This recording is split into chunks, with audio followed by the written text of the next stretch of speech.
Thank you, Rafael, for your kind invitation. I'm delighted to participate in your occupational and environmental medicine grand rounds virtually because I don't have to get outside and we have a snowfall today.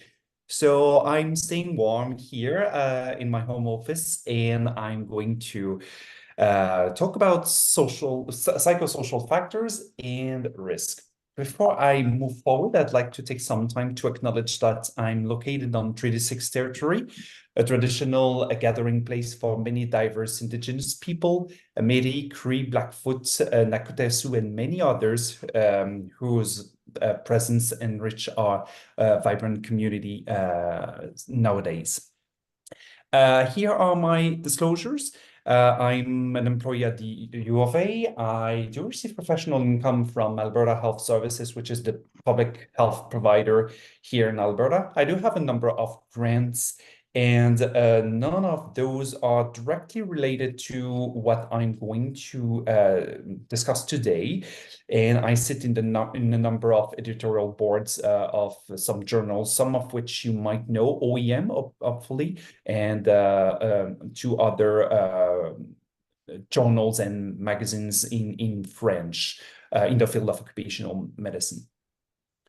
Okay, so our learning objectives today are both simple, but also a little complex, because I'd like to help clarify a number of concepts. Hopefully, I'm certainly not the first one talking about psychosocial risks, factors, and hazards in those rounds, but I'd like to provide a framework to help you make a distinction between all of those and provide you with categories, also called taxonomies, to help you list them when you will be in workplaces, when you or on a one-on-one encounter with a patient. These taxonomies might be helpful to help you screen for the diversity of all of the psychosocial factors or hazards. But the thing is that it's quite complex, and every single of those factors might be subject to discussion. So I'd like to discuss a number of those to show you the complexity of this and also the limitations that, a simple grid with boxes to tick that we might use in workplaces, screening tools with yes, no answers might be insufficient to address the question of psychosocial factors. And then we're going to have an overview of some criticism and some challenges that we have when we appraise psychosocial risks from a purely monodirectional exposure outcome approach.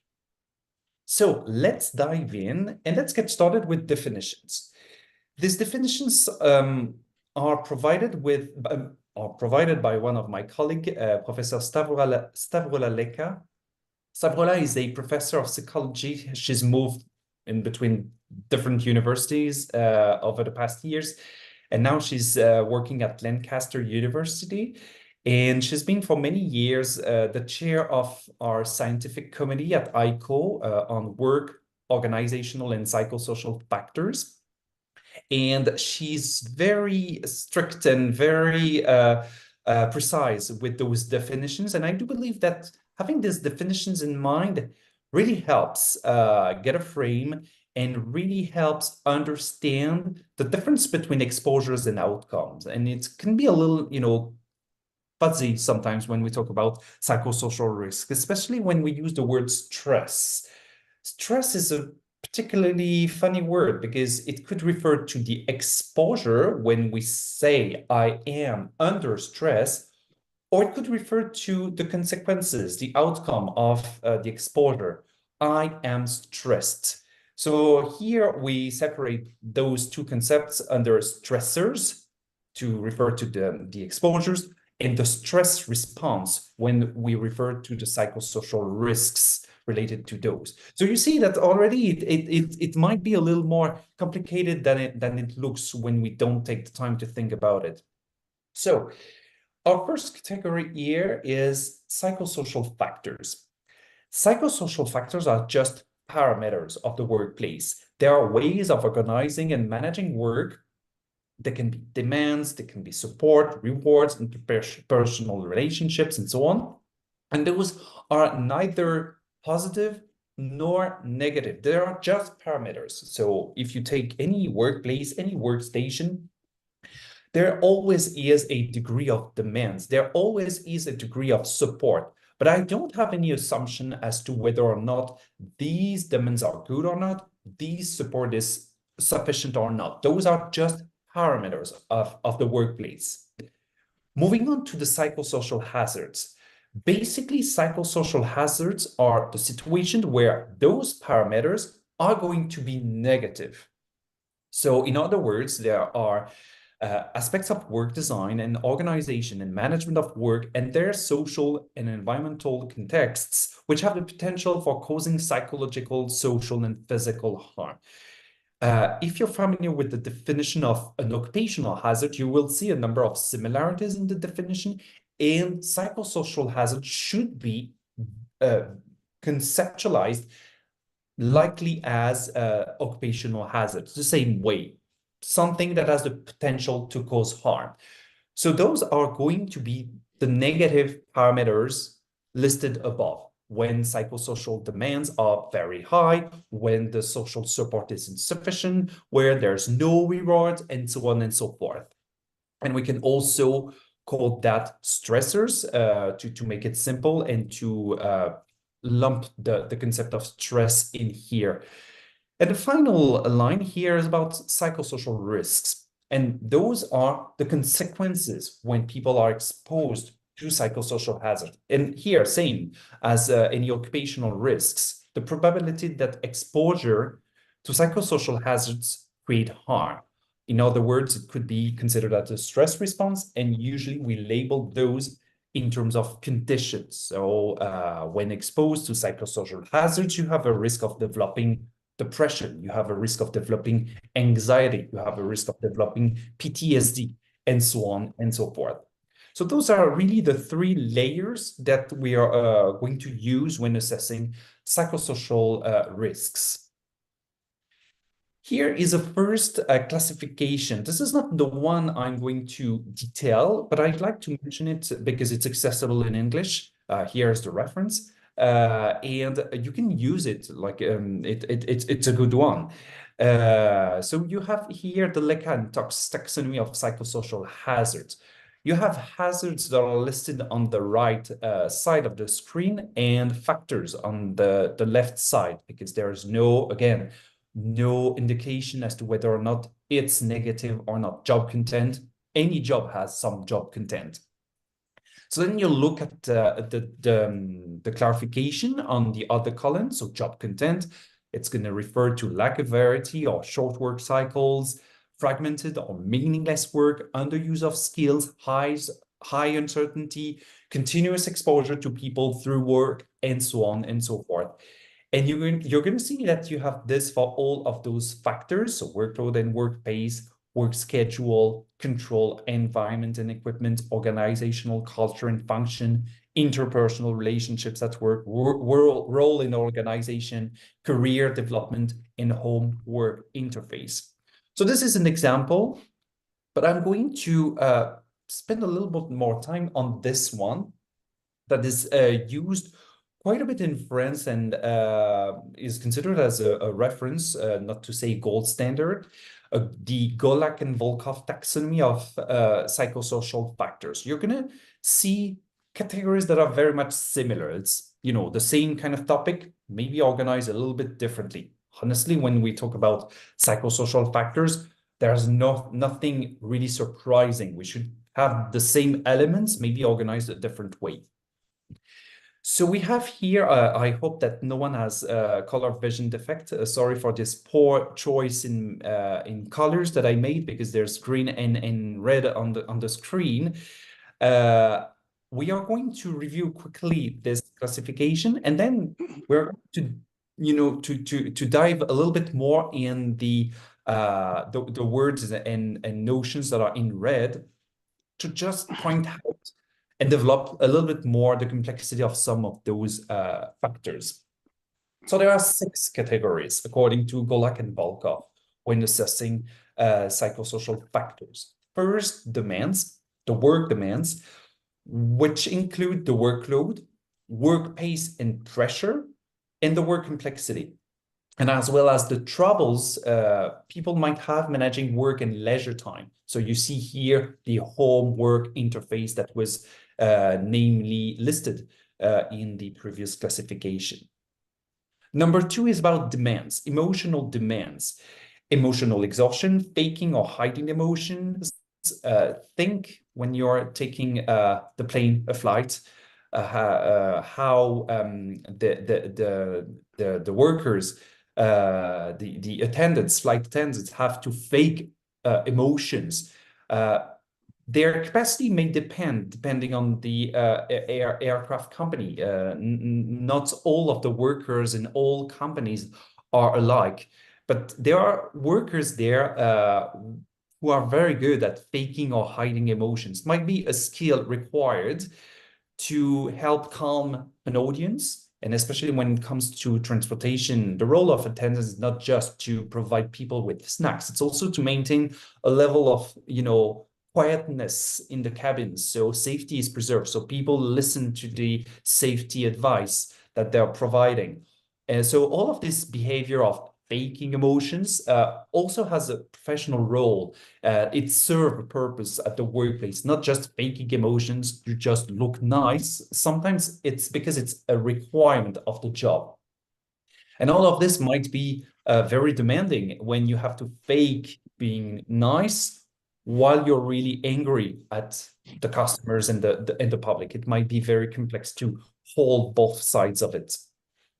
Relations to the public, we're going to develop a little bit more about it. We talk a lot about the impact of having a job which requires being in relation to the public. Having empathy and the notion of fear at work, of course, is considered as a psychosocial hazard in this context. And then the 4 remaining factors: autonomy and operational leeway, including procedural autonomy, work predictability, skills use and development, and engagement. You might see concepts here that you have already heard of. We're going to be back to them as well. Then 4, social and work relations. It includes social support, workplace violence and recognition, and clarity of leadership. Again, workplace violence, I'd like to expand a little bit more on this one. Value conflict is number 5. I'm not sure that that's something that's so well discussed here in North America. Well, it's when you have to work against your own feeling, like you have to do something you're in disagreement with. Working, too quick and provide a service that's not meeting your own standards, if I word it in a different way.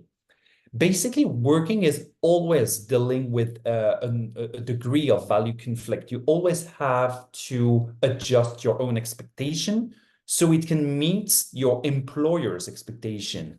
It's kind of a transaction that happens between the worker and the employer in this regard.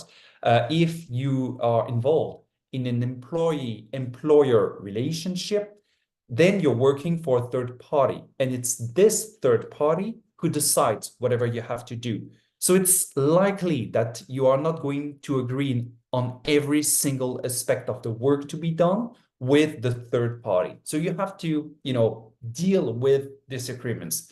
Those might be acceptable, those might be manageable, or those might be very, very far from your standards and create a degree of, ill health at some point. And then there's all of the number 6 category, which pertains to the very important difference between work and employment. I hope that everyone is clear with what's the difference between work and employment. Those are not synonyms. Those are very different concepts. Work is really the qualitative part. It's any effort we take to do any task. That's really a qualitative thing. We have to assess it at the micro level, whereas employment is a more macro definition. It's a statistical definition. And employment is defined that in any country by statistics office. So in the US, it's going to be the BLS that's going to define what's employment. In Canada, it's Statistic Canada that defines it, and so on. The International Labour Organization also have a definition of employment. So being in employment is really meeting criteria. You've been working so many hours during what they call a reference period. So they do an assessment. There are statistics guys, you know, doing all of the census. So they do this over a time period. And if you've been meeting the criteria for employment over the reference period, then you tick the box, you're considered employed. And then you may have different categories of employment, but basically it's just meeting criteria that are defined by statisticians. And it's usually pertaining more to the conditions where you're going to work. Do you have a contract? Are you part-time? Are you full-time? Are you in a permanent agreement, or is it a casual agreement that you have with your employer? Do you belong to the gig economy group of workers, and so on? So all of this pertains to the conditions of work, which have an impact on your psychosocial well-being. So including decent work, which is a concept brought by ILO. They say not any work, decent work. So the conditions on the work conditions really have an impact. Fair remuneration, when you get good pay and fair pay, it's more likely that you're going to be in a better situation in terms of psychosocial factors. Having a secured work contract, making sure that you know where you're going to work in 1 day from now, 1 month from now, 1 year from now.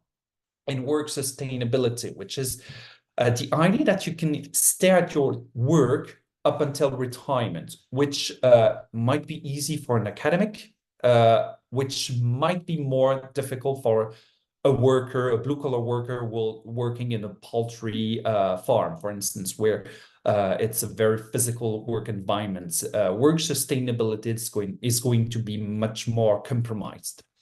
So you have here a more detailed view on those factors. And as I said, I'm going to go back on some of them. The first one is with regards to, you see here, we see demands here, work demands, emotional demands, and here autonomy and operational leeway. I'd invite you to make links between this and the Karasek model. I hope that's something you know. It's considered one of the gold standards when assessing stress at the workplace, along with the Sigrist model, effort-reward imbalance. But here, like in a nutshell, and as a reminder, the Karasek model, it's assessed using a questionnaire called the JCQ, assessing a number of statements with a Likert scale of 5 points. So you're going to be provided with a statement. Do you agree? Yes, I very much agree, likely, neutral, and so on. And then you're going to assess 3 different dimensions at the task level. You're going to assess demands, so you can see that it's going to be similar to those factors that I've listed. Then you're going to list the decision latitude, which includes the operational leeway, being free to arrange your work the way you want, being free to use the skills you have to do the job you want. And not everyone is able to use the skills they have. Sometimes you're prohibited to use your own skills. Like, people don't have the official credential. They know how to do something. They don't have the official credential to do it. So they are prohibited from doing it at the workplace. See painters, for instance. There are people that are able to do some painting, and janitors that are able to do some painting. But there might be procedures in some workplaces where you have to call a reference center to do some painting job in workplaces. So the janitor who is able to paint, see those guys arriving, maybe worse painters than himself, so he's not able to use his skills. And then it might be an issue in terms of decision latitude. So with regards to those 2 areas of the Karasek model that are assessed with those statements, you're going to get a score of psychological demands a score of decision latitude, and it's split in the middle. So people are classified as either low or high in any of those scales. So you can have high psychological demands, low psychological demands, low decision latitude, and high decision latitude. And according to the splits, you're going to be positioned in one of those quadrants. Those quadrants are here. Those are called low strain. Low strain is when you have low demands, high decision latitude. The active quadrant is when you have high psychological demands and high latitude, and this is where us physicians and academics usually sit. This is considered the best scenario for psychosocial demands. It's the best because you're in a stimulating environment, you have demands. It's good to have demands, not too much, but having no demands is a problem in workplaces. So having a nice degree of demands and having a lot of decision latitude, operational leeway to do the work the way you want. Then if you move to those with low decision latitude, you can have clerical workers and janitors with low decision latitude and low demands. And you have the worst quadrant here called the job strain.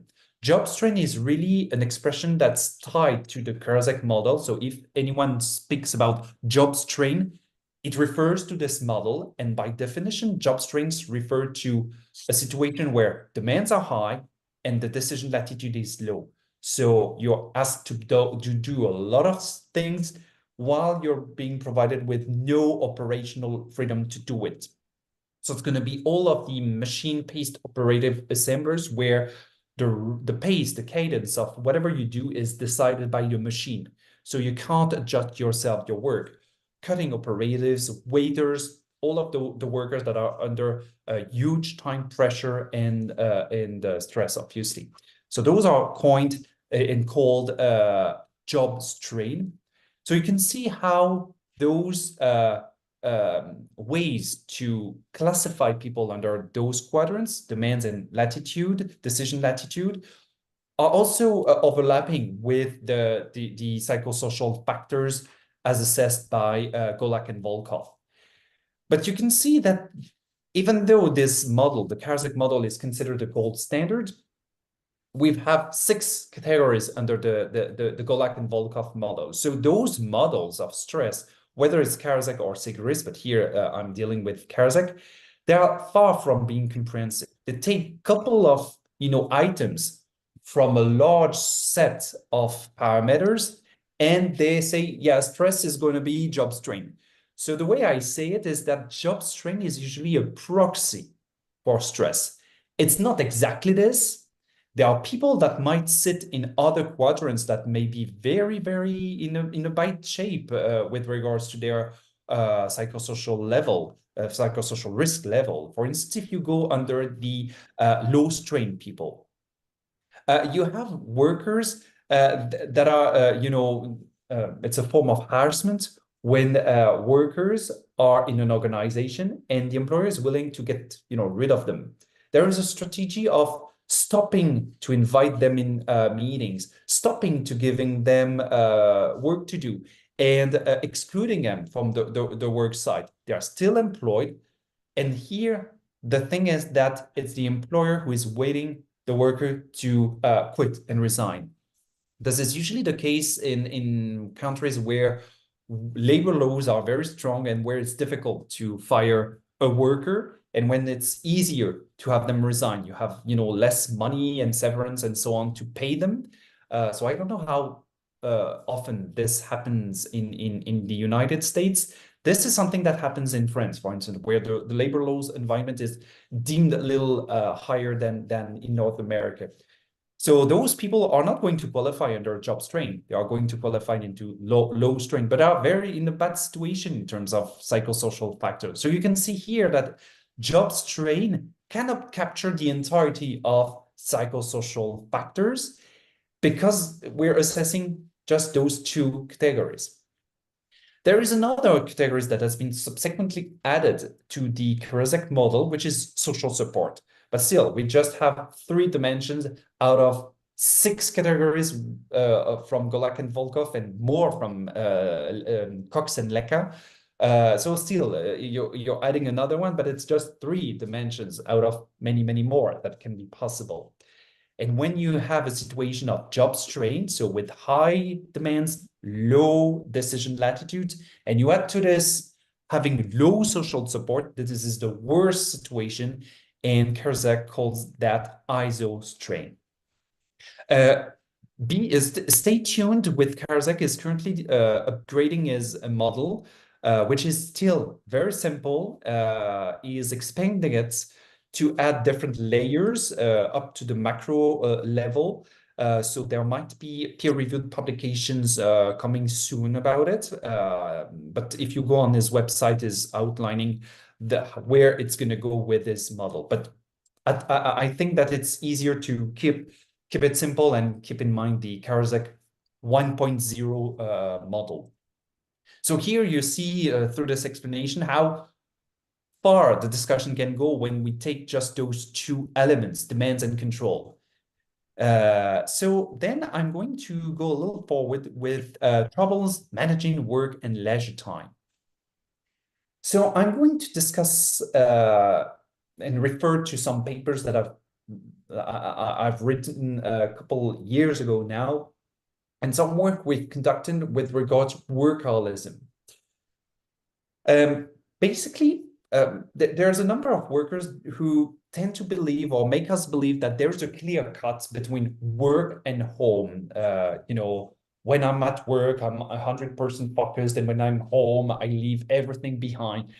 That can't be true.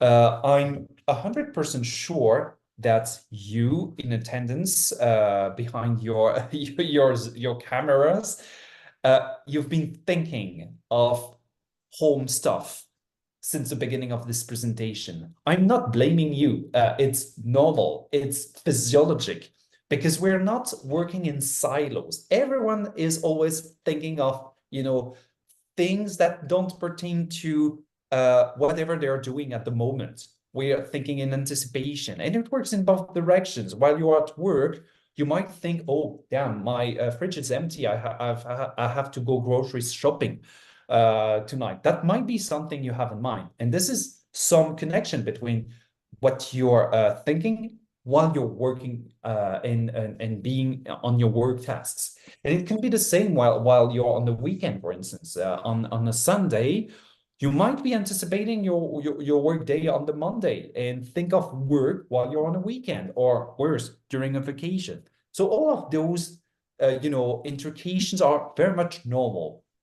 There is no clear cut. We don't function in silos. It doesn't exist. This is all artificial. This is a lie to believe that there is a clear cut between home and work, and that to get better, you need to have a clearer and neater separation between those 2 entities. That's not true, and it's not going to solve anything.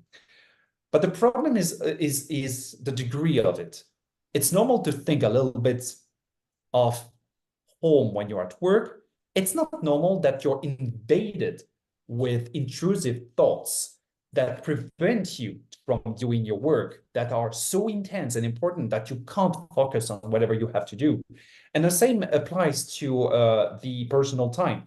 If during your entire weekend you're obsessed with work-related stuff, there's something wrong probably, and that deserves further investigations.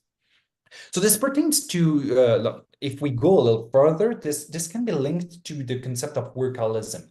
I'm not going to go in much details with regards to workaholism, because it's not an ICD 10 or 11 approved entity. It's not a, like if you were to submit a claim to a workers' compensation board, I sincerely doubt that they would accept it, even though it would be very well documented, because it's not a very clear entity. There's a little discussion as to whether it's a subset of cognitive obsessive compulsive disorders that could be seen as such, or whether it's closer to the behavioral addictions. such as gambling, which is the only behavioral addiction that's approved in classifications, or sex addictions, or sports addictions, and so on. There are characteristics that are similar between behavioral addictions and substance addiction. And one of those criteria is when the behavior or the use is continued, like when the person is perpetuating a behavior while knowing it's bad for them. So that's why it's not very helpful to say to someone that's have a drinking problem, you should stop drinking because it's bad for your health. When people reach a degree of addiction that's so high, they know it's one of the Goodman's criteria for addiction. The same applies when it comes to behavioral addiction. People that are gamblers know that gambling is providing them with a problem. When they reach the level of addiction, it's one of the diagnostic criteria that they continue working on this, continue dealing with the behavior while it creates harm. Same with workaholism. There are people that are working so much that it creates harm. And those patients might present to you and be like, I know that my work is going to kill me, but I'm going to be dead if I quit, for instance. In the same sentence, there can be very conflicting between those two aspects. And so we have described a number of cases to bring a contribution to this entity, which is still not yet clear and not an official diagnosis, to put things on the table and contribute to the reflection. And characteristics that we've seen in patients with workaholism is precisely pertaining to this interface between home and work, where there are a lot of parameters in their workplace that facilitates the blurring. Like, it's normal to have some, intrusion from one to the other, but there are, settings at your workplace that can really facilitate the merging of those two. So it's very confusing and it's creating harm at some point, such as exclusive variable remuneration. This makes people work more and more and more. Provision of a service car and cell phone. When they go in their garage, they have the car with the logo of the company on their face while they are just, going to their garage and pick up stuff there. Same with using their dwellings and, using the basement to store goods for their work. If you're selling stuff directly to customers and you have leftovers and you have no office, no workplace to store them, you store this at your workplace. And then if you go at your basement, half of it is basically has become your workplace. So those characteristics are things that you can see that, when you take those separately, it's not necessarily a problem, but the accumulation or the intensity of those parameters might create some problems.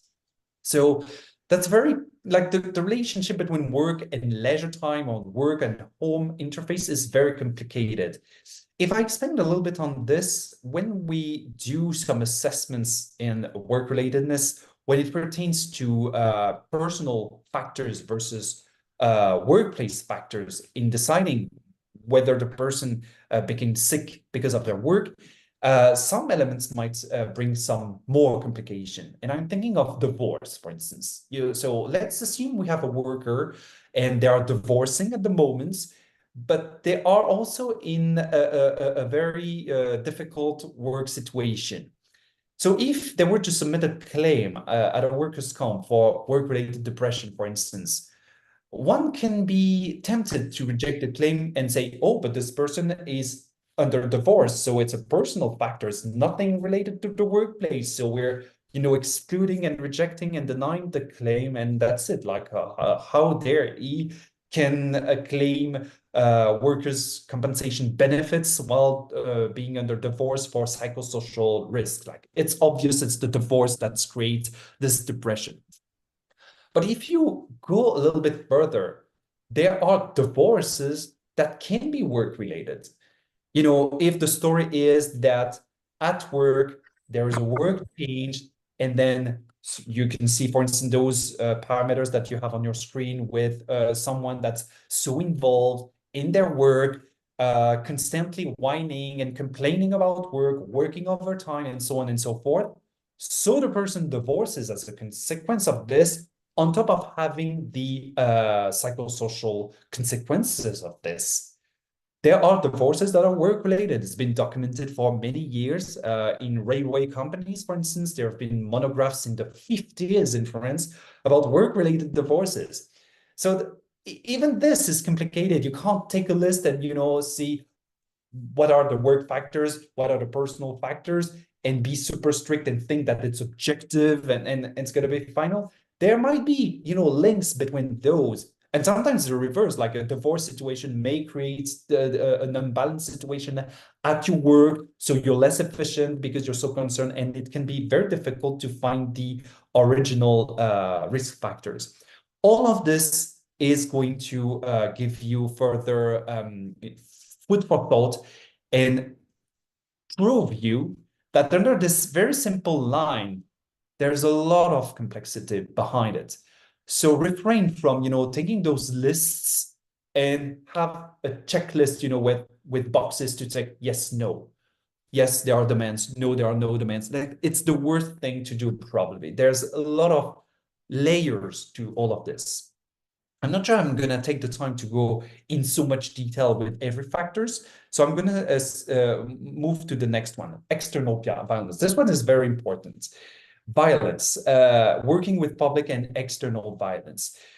It's a factor that's brought in many organizations, and I believe some of you who are involved in, providing occupational health services in large companies probably have been asked to work on how to deal with public and violence in the public. And it sometimes ends up with poster signs on the wall saying, this is a no tolerance workplace. We don't accept any violence. I doubt, and I've not found any evidence that putting such posters on workplaces decreases the level of violence from patients, from public. And I'm unsure that there is evidence that links those posters to any sort of improvement of psychosocial factors in the workplace.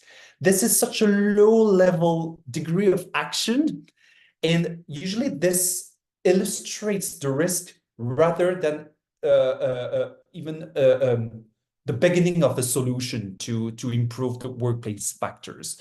So if you visit workplaces and you see this, don't be like, oh, they're addressing psychosocial factors. No, they probably more have a problem still with psychosocial factors. So this is things that I've encountered when I was myself working at providing occupational health services in a hospital. I remember the ophthalmology department where there's a high turnover of patients. They see hundreds of patients every day in ophthalmology, and where the staff were so under stress that they put those signs specifically in this ward. And I'm like, oh yeah, that's no good, and that's not bringing any difference. So then the thing is that as occupational medicine providers, we need to be the ones that are going to move the level of discussion a little bit forward. Like anyone can think about putting posters, but we should bring the level of the discussion a little up and question the organization. Yes, in a hospital, people might be angry, and we have to deal with it. This is precisely the population we deal with in a hospital. Customers are very angry in a hospital and are going to get angrier if wait time are very long, if the service provided is frustrating, if the healthcare providers are not there, if the system is deficient, if there are issues in coverage, and so on and so forth. So the organization must question themselves first before thinking that the violence comes from the outside. It's been very well documented in the National Employment Center in France, because they have been asked years ago to merge two different entities. There was one institution in charge of the compensation of jobless people, and another institution separate was in charge of the placement.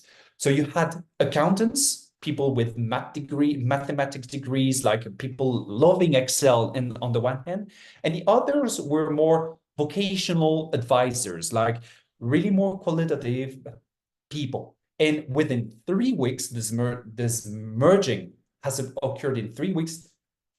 Everyone was supposed to do the same work. So you can see that those with the Excel expertise needing to provide advice for placements were not doing a great job, especially with the merging that occurred in 3 weeks. And bada bang, this is how the quality of service has considerably degraded in unemployment centers 10, 20 years ago when this merging occurred.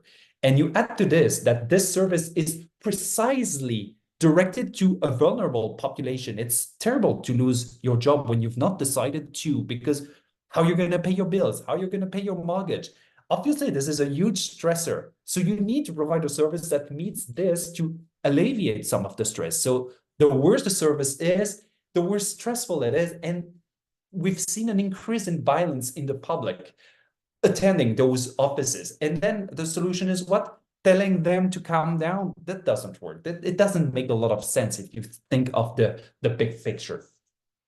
I'm not getting into much more details, but the same applies with self-defense training. When you see a workplace where self-defense, Krav Maga and kickboxing is used as a tool to mitigate psychosocial factors, really we have a serious problem here. I'm skipping a little bit to move and explain, in the couple of minutes that I have left. I always struggle to adjust my time when I'm speaking, but I'm gonna respect the time. I'd like to explain here why this usual conception of exposure outcome in occupational medicine that we have for many other risks is a bit complicated to have when it pertains to psychosocial factors. And I'm referring to a paper to which I contributed. It's a meta-analysis, one of those ILO-WHO meta-analysis assessing pairs of exposures and outcome that have been published in a special issue of Environmental International in 2021. This one has looked at the link between long working hours and depression, whether it's new depressions, a new onset of depression, mortality by depression, and so on. So here you have the main meta-analysis showing that there's basically no link whatsoever between work more than 55 hours per week compared to work in normal hours. The thing is, here on this diagram, we had to provide, when writing the systematic review, hypothesis to explain the situation. And you can see here that the arrows go down. There is risk factor, there are effect modifiers, mediators, confounders that go down to the outcome of depression, assuming that it's the long working hours that cause depression. But the thing is that, and this is something that I've tried to implement in the paper, but unsuccessfully, is that there are some arrows going back. If you think about it, you have long working hours. It makes sense that working for long hours may increase your risk of depression.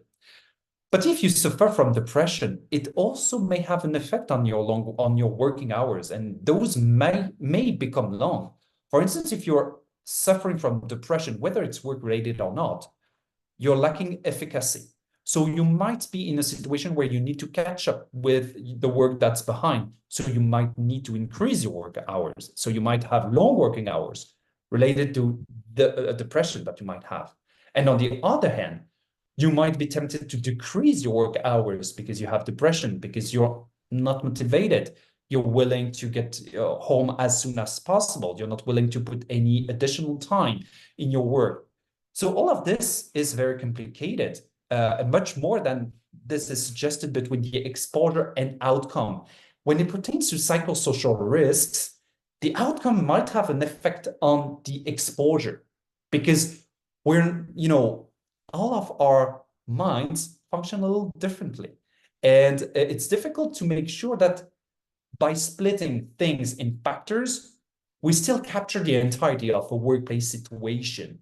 We still capture the background and what makes this worker unhappy at work, and this one very happy at work, whereas they're in the same office, for instance. All of this is quite complicated. But the thing is that the result of this study is that the meta-analysis was like we didn't find any statistically significant result. It would be a little bit of a overstatement to conclude from this that there's no link between time and depression. The thing is that there might be a link, but as you know, if you merge everyone together, the working time may increase the risk of depression, and being in a situation of depression might either increase or decrease your work hours. This relationship is not, you know, monodirectional, and you can expect any sort of effect. You can expect an increase, a decrease, or no effect.